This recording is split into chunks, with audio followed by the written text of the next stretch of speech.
Welcome back to World of Tanks. In this video I'm going to be looking at one of the more recent additions to the game, the Chinese Tier 8 Premium Heavy Tank, the 112.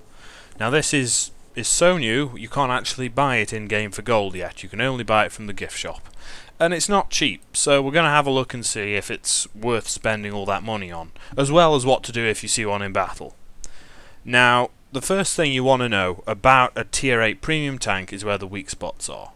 Let's get the Super Pershing out again, have a quick look. Weak spots are obviously the cupola, your machine gun port, in these cheeks, and you want to shoot it there because everywhere else it's really well armoured. Okay, fair enough. So, on the 112, you've got the weak spots of what exactly? This armour here is incredibly well sloped, and so is the turret, and the turret is incredibly well armoured too. The cupolas are weak spots, although they're pretty big.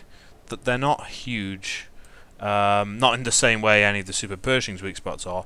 And the lower gate glacis plate is also pretty poorly armoured. But if the 112 driver is hull down, you can't really do much about that. So straight away we're seeing that there's less obvious weak spots. Just a poorly aimed shot will probably hit your turret round here, bounce off, do no damage. If you're shooting it from above though, this is, a word in the ear of the arty players, this area, incredibly badly armoured. Top of the turret as well. Like, any shots that land there will go straight through. I've been one shot by arty in this, just like by going through the back there into my engine, completely blowing it up. And the same principle applies if you're shooting downhill at it. These tiny corners here, I mean, if you can see the back, great, because you probably knocked the engine out or set it on fire or something. But these corners here, of the top of the hull, also really badly armoured. If you can get a shot in there, you're going to do well. So, good armour is what I'm saying. What's the drawback? The drawback, of course, is the gun. Let's get this up. So there's some numbers that may not mean anything to you. For comparison, let's have a look at the KV-1S. Now the KV-1S has an incredibly good gun for tier 6, and remember that the 112 is a tier 8 tank, and these numbers are the same. The penetration and damage of regular ammo is the same. The HE is the same. The premium ammo differs, but that's because the 112 fires high explosive and the KV-1S fires APCR, which is armor piercing. So there's the kind of trade-off there that if you don't pen, it's going to explode and do some damage anyway. And then rate of fire. Rate of fire on this is the 112, by the way. This is the KV-1S over here. Rate of fire on the 112 is 4.55 and on the KV-1S is 3.75. So it fires faster than KV-1S. So what? Well, let's move on to the IS. Slightly better gun. The 112 now fires slower than the IS, and the IS is a tier below. But that you're saying, okay, well, the IS is a pretty good tank. Maybe that isn't a fair comparison. Well, let's make it a bit fairer, shall we? If we go to the Russian tech tree, the IS-6, so this is the Russian premium heavy tank. Let's have a look at the characteristics of that gun. So it's the same gun in many respects. Your ammo has the same penetration damage, and the HE is the same. And okay, you're using APCR on the IS-6 and this Chinese high explosive on the 112, but it's kind of the same. But the rate of fire on the 112 is worse than the IS-6. Now, if you're not familiar with the IS-6 is notorious for its terrible gun, and the gun on the 112 is worse. So that gives you an idea of where the cons lie in this tank. Now let's go have a look at some replays, because I could sit here and talk numbers all day, but actually seeing it in battle gives you a better idea of what it's going to be like. Right, so this is the first game we're going to look at. This is Encounter on Mountain Pass. Speed up the first bit here. So I'm heading up to the choke point. That's roughly going to be around D2. There's going to be two real choke points on this map, D2 and about H6. Don't get a shot off that looks there. Just slow down to see the enemy now while we get into position. So there's 2 choke points on this map, and I'll be at this one up here. I do some damage to the T-32. I had to sit there and aim for quite a while though, and that's like the first thing you'll notice about the gun is it's not very, I almost want to say responsive. You have to sit there, wait and aim to do the damage. Well, to actually get the hit. So yeah, I'm doing it right now. I'm sitting waiting and aiming. T-43 sneaks past. We've got some tanks heading to the middle to deal with the cap point, so I don't need to worry about that. So there was first bounce. Hopefully there'll be some kind of counter going on, so you can keep track of those. There's another one. The great thing about this game is I chose it to illustrate how well armoured this tank is. It's another bounce, you see, and already you can see a few dings on the tank where shots have hit and bounced off.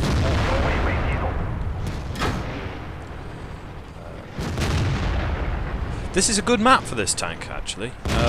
There's plenty of cover. I mean, positions like this really favour the 112 because I'm hull down thanks to the kind of raised pile of dirt just in front of me, and there's no real way for them to flank me easily. They're forced to come at me head on, so I can be angled at them and bounce shots.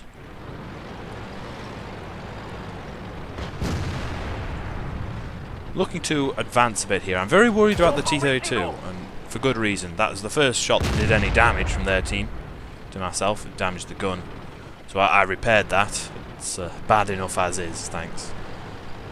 But he's what I'm mainly concerned about here, just because he has the elevated position, so he's more likely to be able to shoot down and actually do damage to me.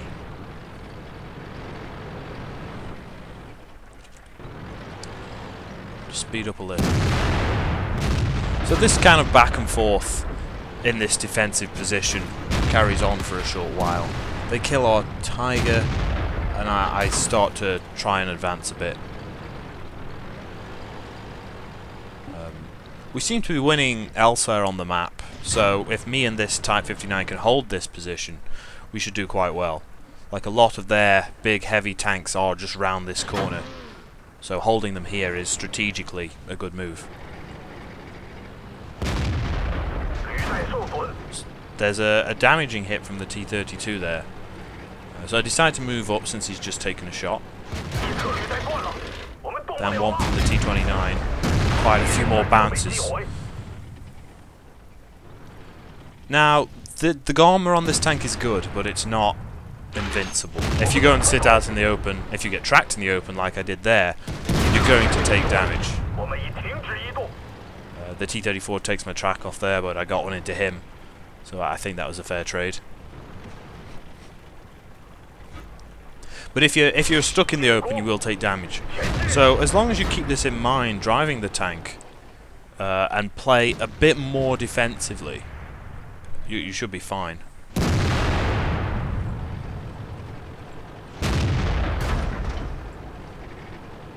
Now, that little stunt I pulled by going ahead and, okay, taking some damage, so let the IS-3 get round, and he's essentially going to finish off the T-34 now. Trying to get a shot in myself, but I didn't have the accuracy for that first one, or the reload speed for the second. So it's just the T-32 now. And he does some damage to me there again, and I think he was the big threat in this game. Because he had the elevated position, he had such a better line on me than the tanks that were just round the corner. Like the T-34, like the T-29, like the IS-3. They didn't have the potential to deal as much damage to me as this T-32 did. And if you were curious, front of the tank still covered in bounce marks where shells have hit and ricocheted off.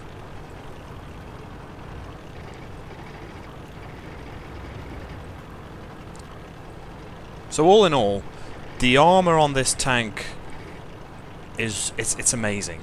As long as you're aware of its limitations, you can't drive out in the open and expect everything to be fine. As long as you know that, though, and you can take advantage of it in the positions that favour it, you'll do quite well. If you're fighting one, you need to wait for him to make a mistake or try and flank the 112 driver. There are weak spots, as I've said, Lower Glacius, the cupolas, but if the 112 driver's playing it right, they'll not sit there long enough to let you to get a shot at them. So, here we are, Sacred Valley, standard battle.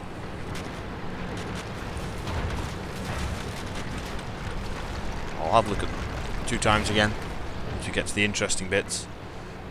So, you've seen the armour, you've seen what that can do. So let's have a look at the gun now.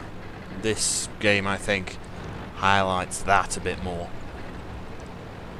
You might have seen in the previous game that accuracy was kind of poor, the aim time was an issue, but the damage was there. The damage was decent, you know, up to around 400. It's respectable. Unlucky Panther there, taking a lot of fire damage. And normal speed. So, get a shot off at the SU-152, but bounce it. And notice how I get into position and then I have to aim. I can't back and forth. It's like I'm not rolling back completely now because he's retreating, so I can stay there and like have the dominant position. Pre-aim. It's a T-32, so I have to roll back to try and bounce the shot, successfully do so. Otherwise he'd be able to hit my front wheel, say, and track me.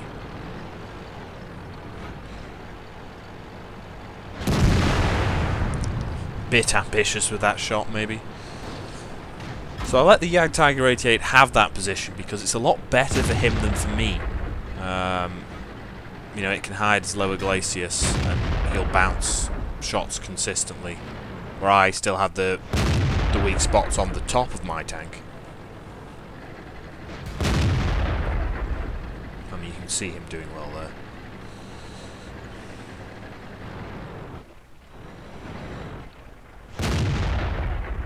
So again, I need to pre-aim. I need to sit there and aim. And it's kind of been okay so far, but you can see how that can get you in trouble. You have to roll out into a position, then sit there, aim, before you can take the shot. It's only for, you know, 1-2 seconds, if that.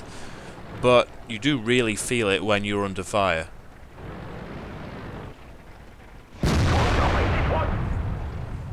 Nice shot in the T-32 there.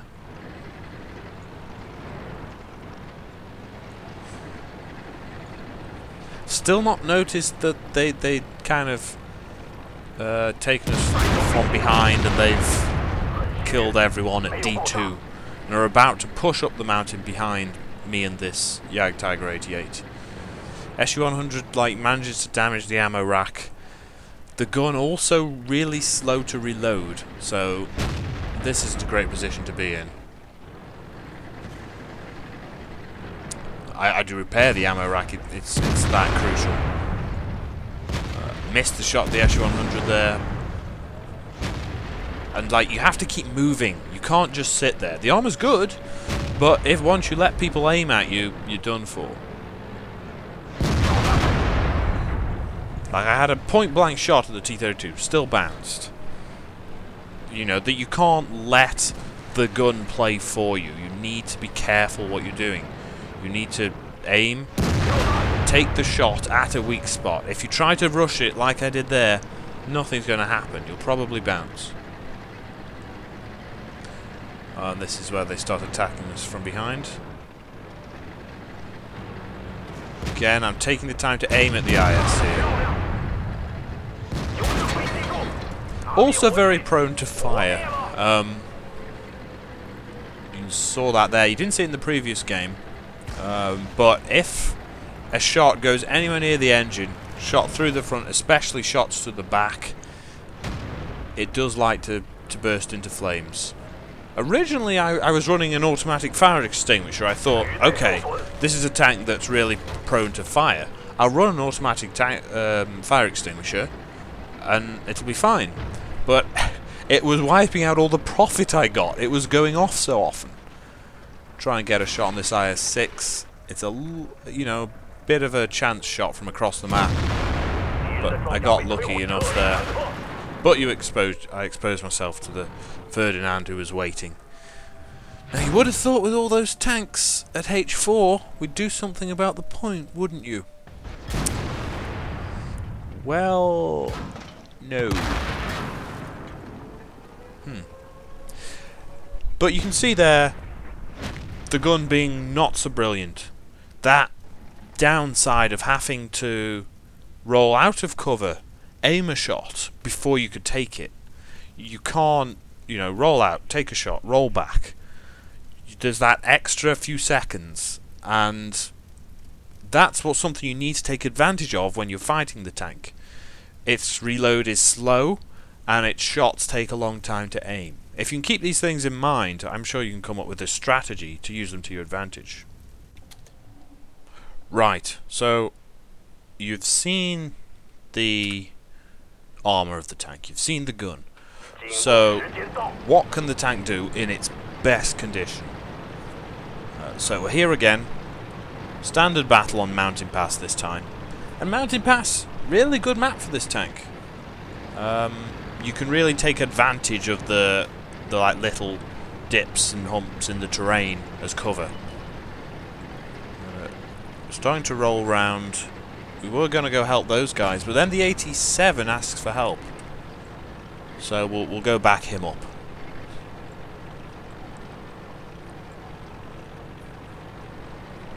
Defending the bridge there.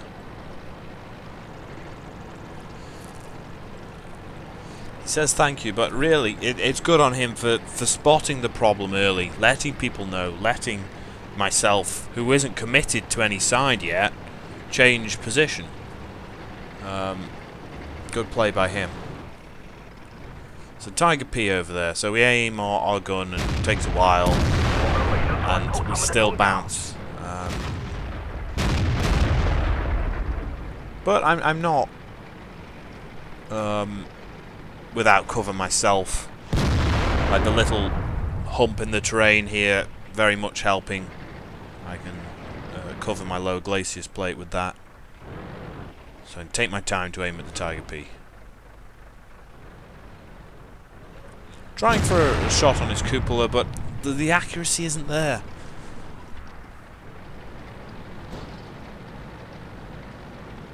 I'll let him roll out. I get a shot in.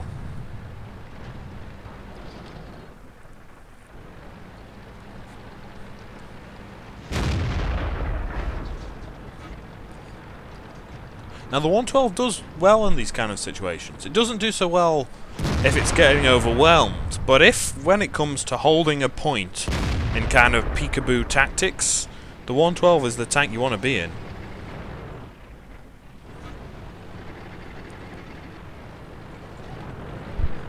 Some scouts there who are, probably spotting us. I want to go and kill them, but I need to deal with the Tiger P first, otherwise he has a free shot into my side. It's almost finished.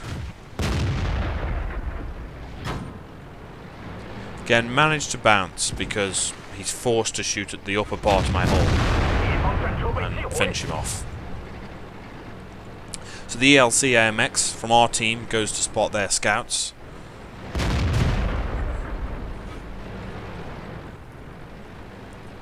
They can't really damage me, they're more spotting me for other tanks on their team, so we can slowly deal with them. Now there's a problem. ISU 152 from their team is setting up to shoot me, so I want to deal with these guys quickly. Take out the Panther there.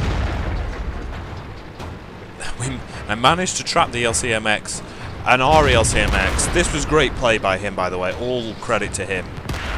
I knew exactly what to do in that situation, to trap their tank there and stop him from doing any serious damage.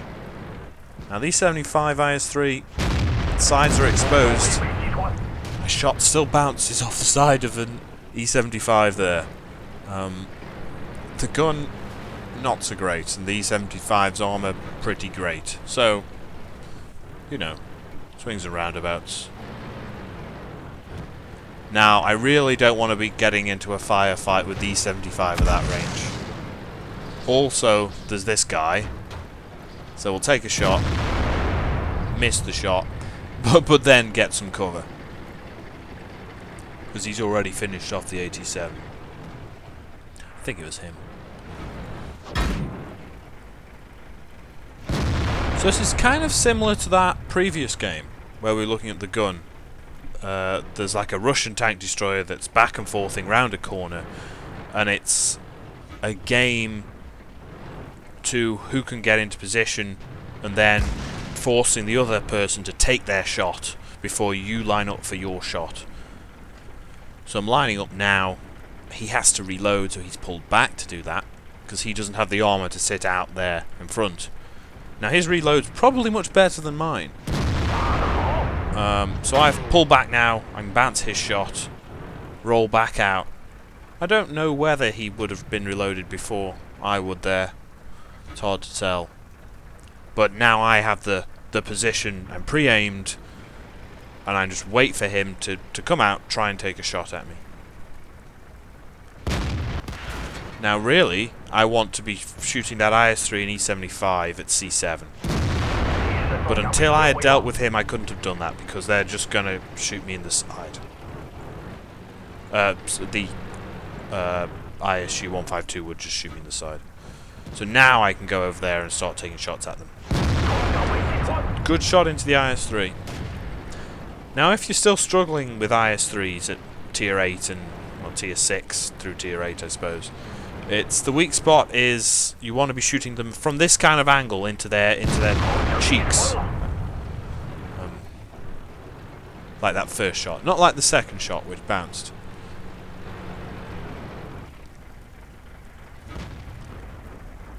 You can see, yeah, you can just see where that went in there. And I hit his side at a bad angle, so it bounced. Again, I'm very aware of the E-75. Trying to use our RELC AMX as cover for a bit. Finish that off. So their E-75 falling back kind of wisely. He can't really hold that position on his own. Lets me get a shot into the side.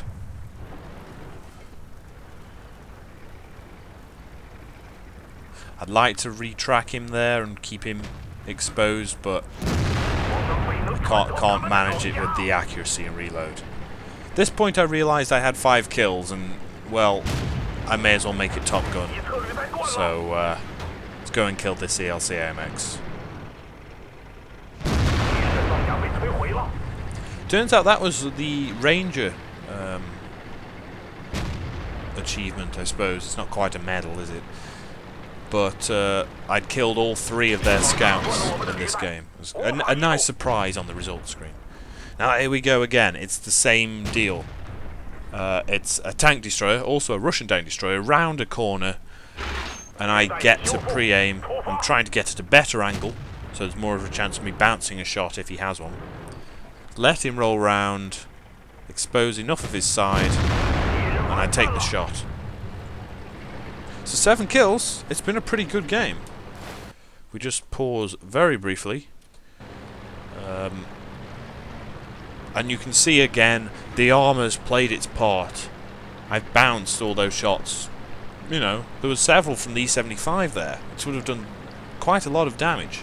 Because I was at the more favourable position, like on top of the hill there. The angle was poor for him. They all would bounce. So I was heading over to kill that T-43, try and get Radley Walters medal, but that's not happening. So let's turn around. I considered going up the side there and round behind that E-75, but figured, you know, I'm fast-ish for a heavy tank, but I'm not that fast. So I'll help with the push on the front. our T-54 taking a shot there. So they could probably do with a hand. If their E-75 player was really good, and I mean he's got 3 kills, we've got no reason to think he isn't really good at this point. But if he is, he might be able to kill both of those. Unlikely, of course, but you know.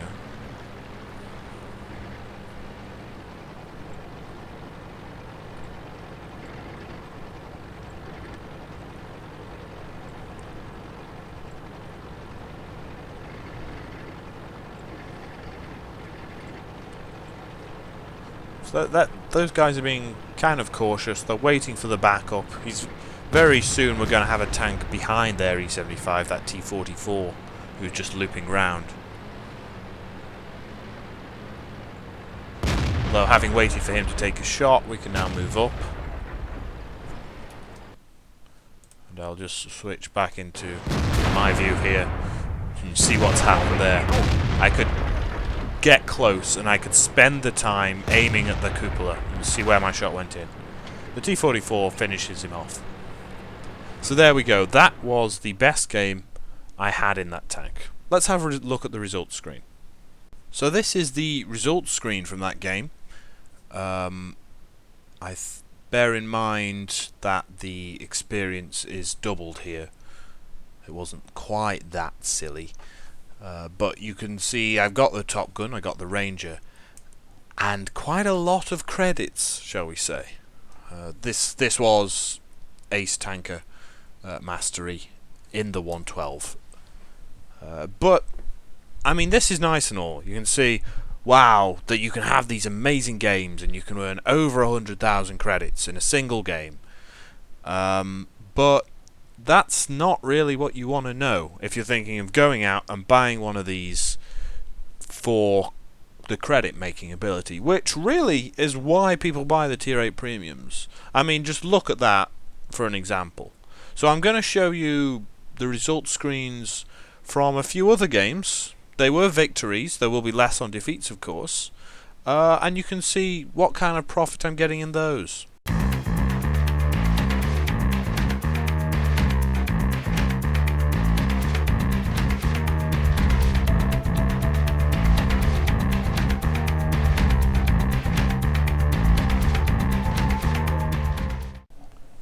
So there you have it. That was the 112. You saw the kind of money it makes, how it has really quite good armour for a Tier 8 premium, and it suffers from the problem of a less than spectacular gun.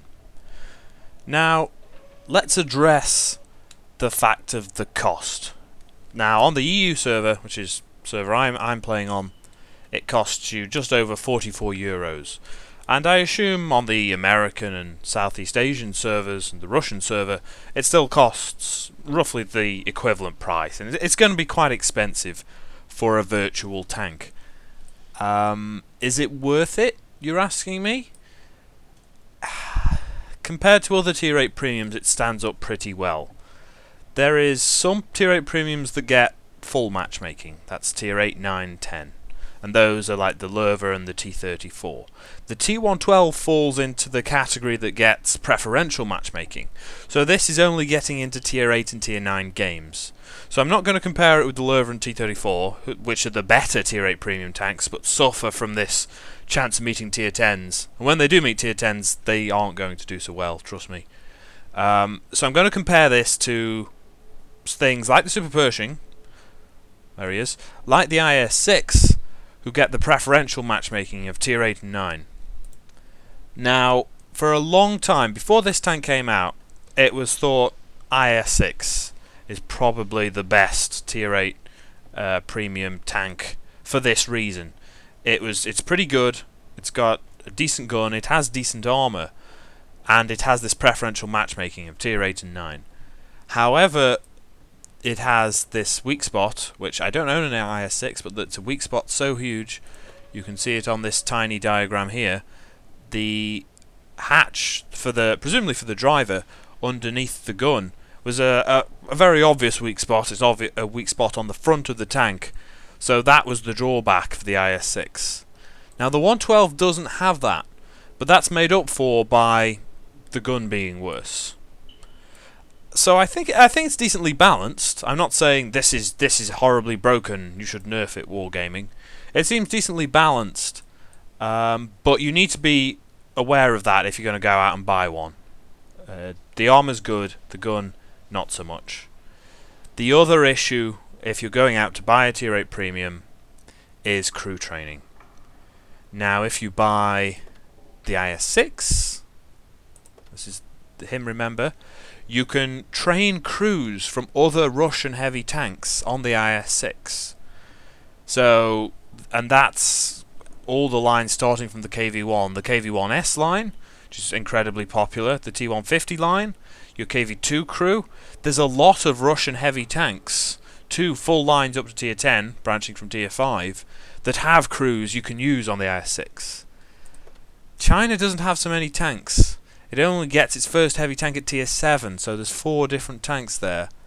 And I don't have an IS-2 yet myself. So you're not going to have the crew training potential. So that's worth taking into account, I think. If I had to choose between this and the IS-6, and I had a lot of Russian heavy tanks, and that was the thing I mostly played, I'd probably still go for the IS-6. They're very, very similar in many ways. But the novelty of this new Chinese one might be a bit more interesting. I think at the moment as well, there's also an AT-2 issue going on. Now when the AT-2, which is the British tier 5 tank destroyer, first came out, no one knew where to shoot it. No one knew what the weak spot was. The weak spot is the commander's cupola on the top of the tank there. Everywhere else is really well armoured. So when it first came out, everyone was just shooting it wherever, and mostly bouncing off and not doing any damage. But once people learnt about the weak spot, it got a much worse tank, just because the general knowledge of the player base had figured it out. Because as I think generally people learn by trial and error more than looking it up on a forum somewhere. So I think there's the same thing going on with the 112 at the moment. It's not been out long enough for your average player to figure out what they should do about it. So if you're going to buy one now, you're going to have advantage of that, and you might lose that advantage later on. That's something I'm not sure if that's going on, but it could well be happening. All in all, it does earn the kind of money you buy a tier 8 premium for. You saw those screenshots previously of victories I've had in the tank, and the kind of money, the kind of earning potential there is there for it. And that's really what you buy a tier 8 premium for. And if you do buy it, I don't think you'll just be disappointed. It's a similar kind of beast to many of the other tier 8 premiums. Not particularly overpowered, but it certainly holds its own. If you're interested in this tank, but would like to try before you buy, the World of Tanks 8.9 patch test server is up at the moment. A lot of people like to use the test servers to try out premium tanks before they buy them, even if it is under slightly unrealistic circumstances. If you try this, let me know how that goes in the comments. Or if you drive one of these yourself, tell me what you think about the tank. As always, if you've enjoyed this video, leave a like, maybe even think about subscribing, I don't know. This has been Sigma D. I'll see you next time.